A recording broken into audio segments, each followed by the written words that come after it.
Come on, Snake.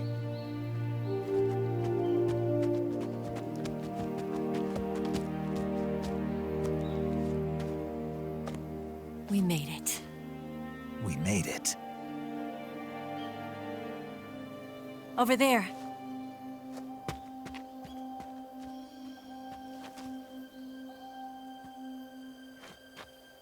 It's the boss, isn't it? I'll go get the wig ready to take off.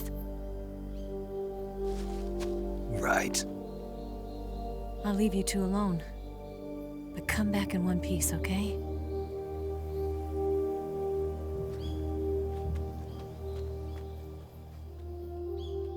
Promise me!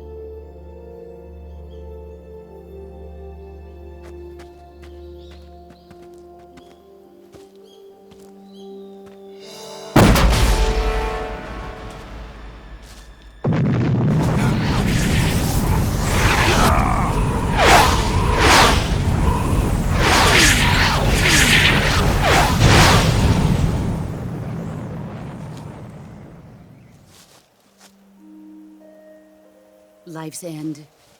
Isn't it beautiful? It's almost tragic. When life ends, it gives off a final lingering aroma. Light is but a farewell gift from the darkness to those on their way to die. I've been waiting, Snake, for a long time. Waiting for your birth, your growth, and the finality of today. Boss. Why are you doing this? Why? To make the world one again. The world used to be whole. But with the end of the Second World War, the philosophers began to fight amongst themselves, and the world was torn apart. The Cobras, my comrades who trained and fought alongside me, were torn apart as well. The foibles of politics and the march of time can turn friends into enemies just as easily as the wind changes. Ridiculous, isn't it? Yesterday's ally becomes today's opposition.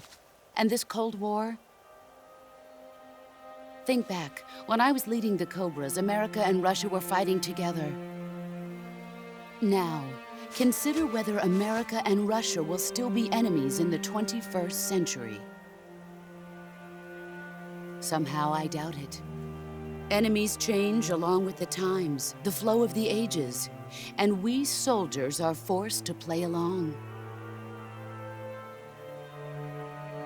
I didn't raise you and shape you into the man you are today just so we could face each other in battle. A soldier's skills aren't meant to be used to hurt friends.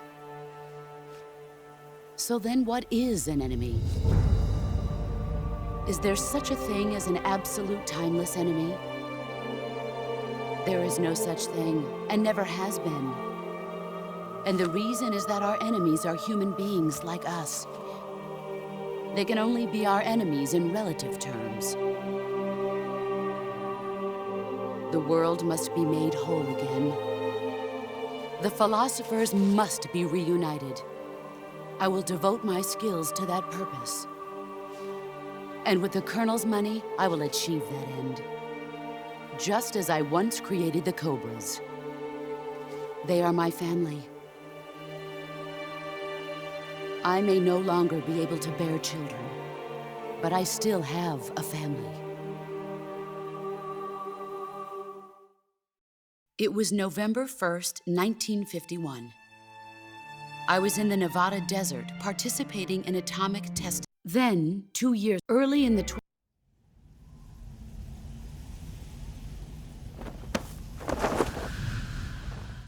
Let's see what you're made of.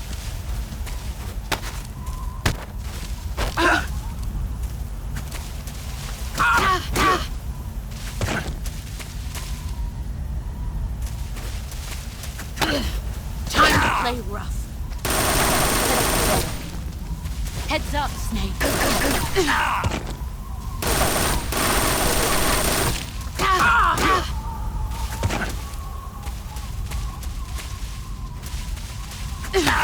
Nice try.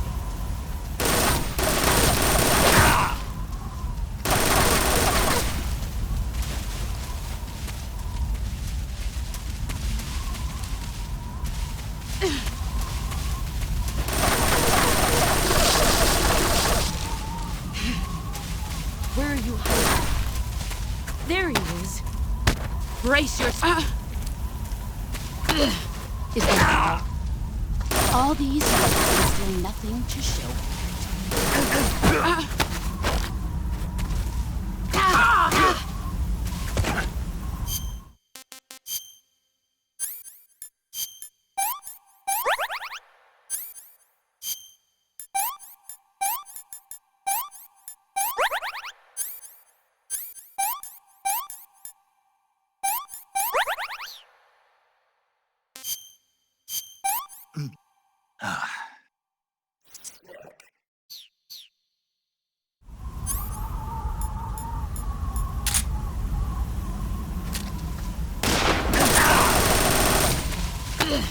Nice try. Move or you're dead. Nice try.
Let's see what you're made of.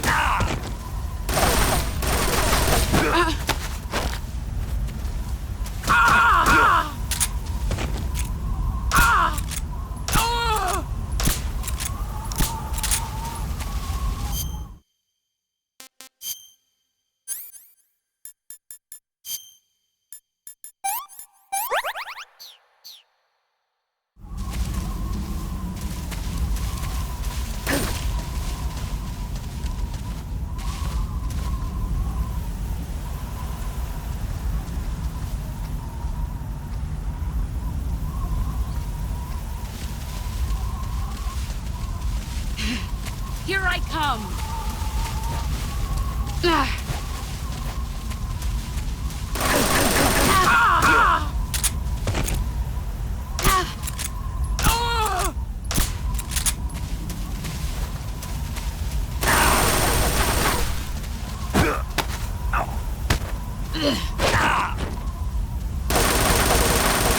You better run.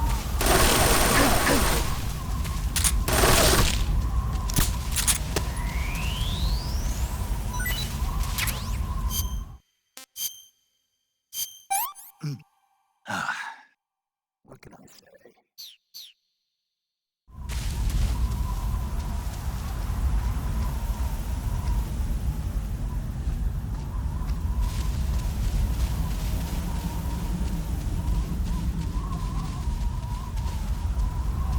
Where did you go?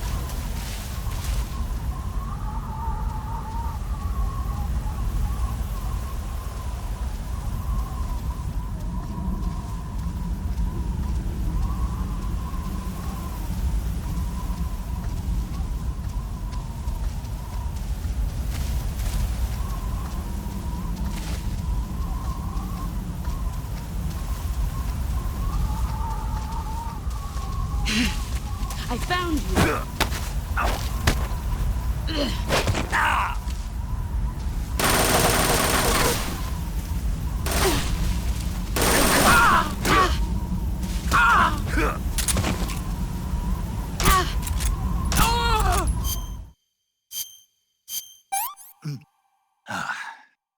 That's tasty.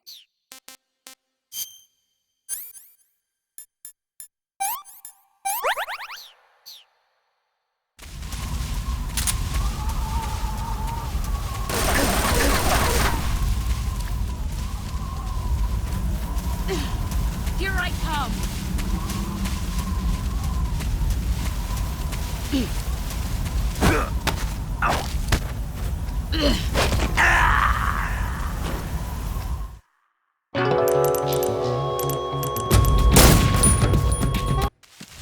what you're made of. You're not the man I thought. All these years and still nothing.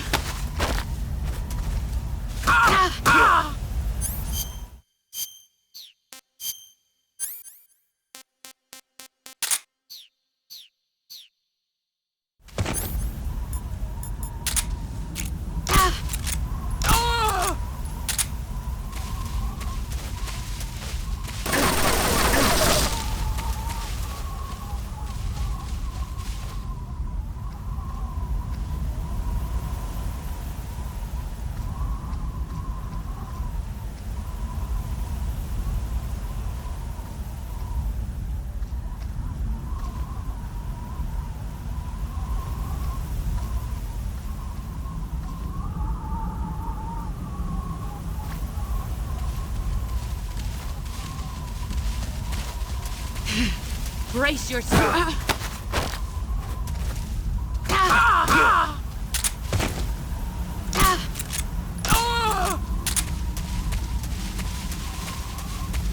Let's see what you're made of.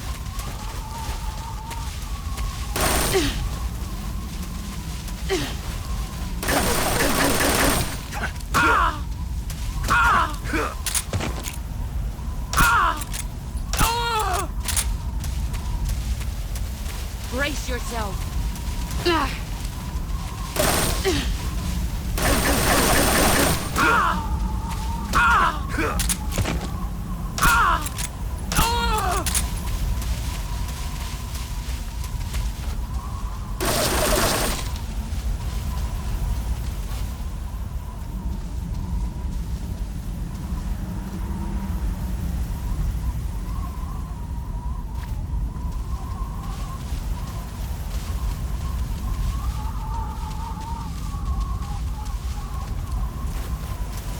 Where did you come?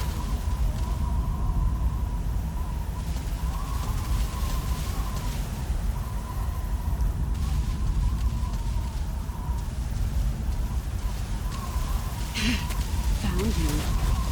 Here I come!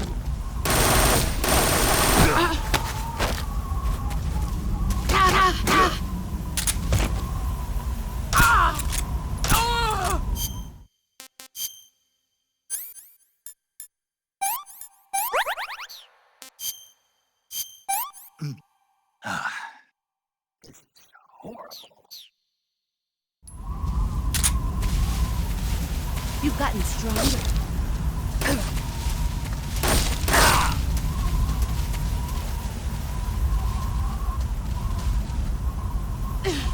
Brace yourself.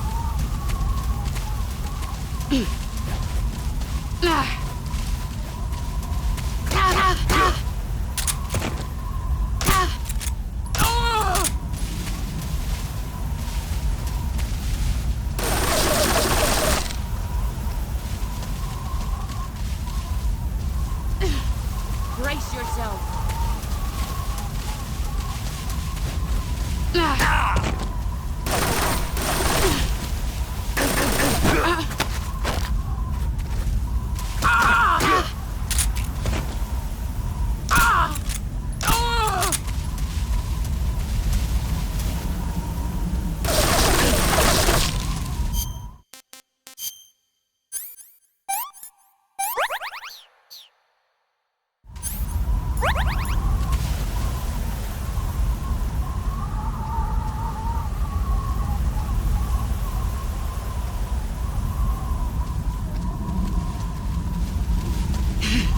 Brace yourself.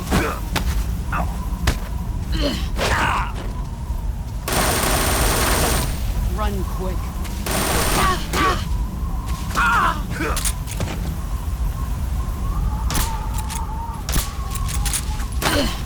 You're not the man I thought. Pathetic.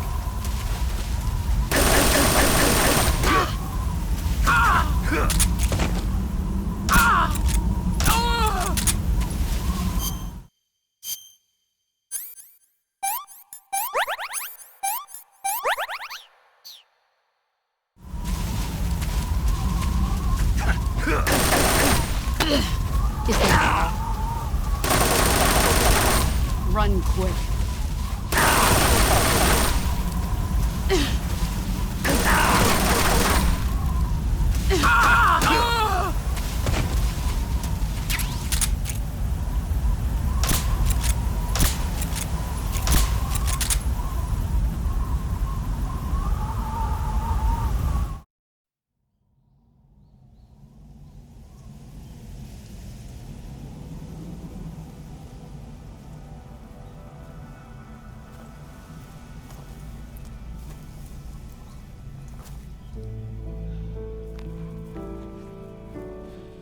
Take this.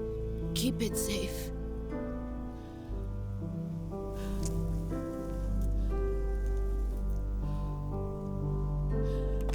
It's our only hope.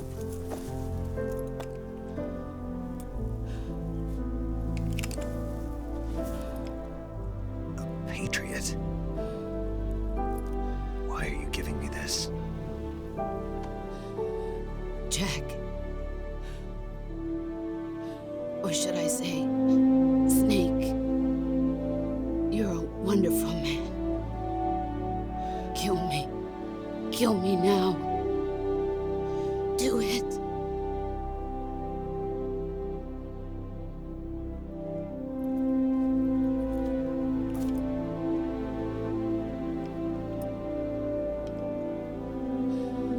There's only room for one boss and one snake.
It's a blank. Oh, that was fun.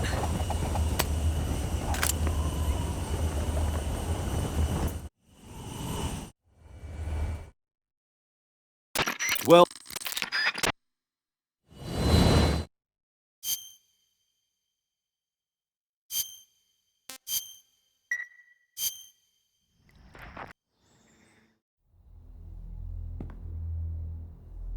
Snake, listen to me.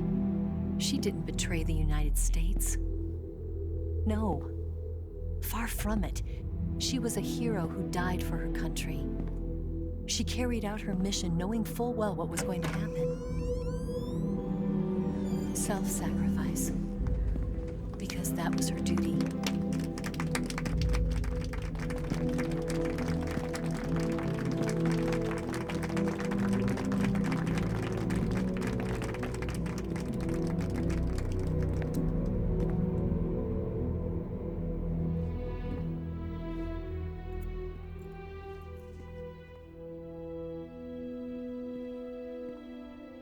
You are above even the boss. I hereby award you the title of Big Boss.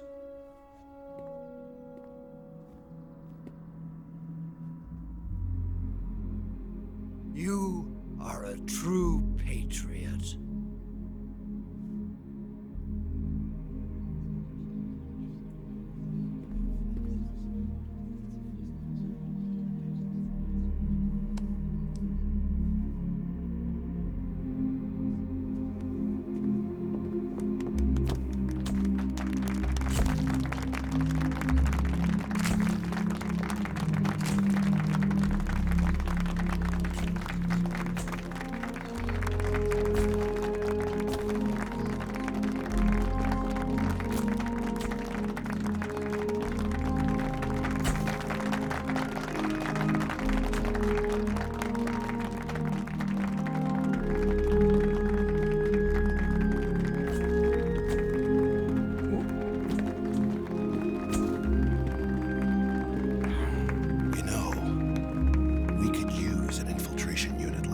In the army. Someone like him to handle our top secret sneaking missions for us. A man who combines the qualities of a soldier and an agent. The boss's defection was a ruse set up by the US government. It was all a big drama staged by Washington so they could get their hands on the philosopher's legacy. And the boss was the star of the show. They planned it so that they could get the legacy that Colonel Volgin inherited and destroy the Shagohod at the same time. Only a legendary hero like the boss could have earned Volgin's trust. Finding out where the philosopher's legacy was hidden was to be her greatest mission. Everything was going according to plan. But then something happened that no one could have predicted. Colonel Volgin fired an American-made nuclear warhead at Sokolov's research facility. Khrushchev demanded that the US government provide proof that it wasn't involved. They couldn't just abort the operation to steal the legacy. So the operation itself was greatly expanded and revised. The authorities in Washington knew that in order to prove its innocence, they'd have to get rid of the boss, and that one of their own would have to do the job. The public couldn't be allowed to find out about it. Not ever. This, they concluded, would be the best way to keep the whole thing under wraps. The boss wouldn't be allowed to come back home alive, and she wouldn't be allowed to kill herself. Her life would be ended by her most beloved disciple. That was the way the government wanted it. That was the mission she was given, and she had no choice but to carry it out. Her death in your hands was a duty she had to fulfill. Out of duty, she turned her back on her own comrades. A lesser woman would have been crushed by such a burden. The taint of disgrace will follow her to her grave. Future generations will revile her. In America as a despicable traitor with no sense of honor. And in Russia as a monster who unleashed a nuclear catastrophe. She will go down in official history as a war criminal. And no one will ever understand her. That was her final mission. And like a true soldier, she saw it through to the end. But I think she wanted you, of all people, to know the truth. She wanted to live on in your memory. Not as a soldier, but as a woman. But she was forbidden to tell you herself. And that's why she told me. Snake,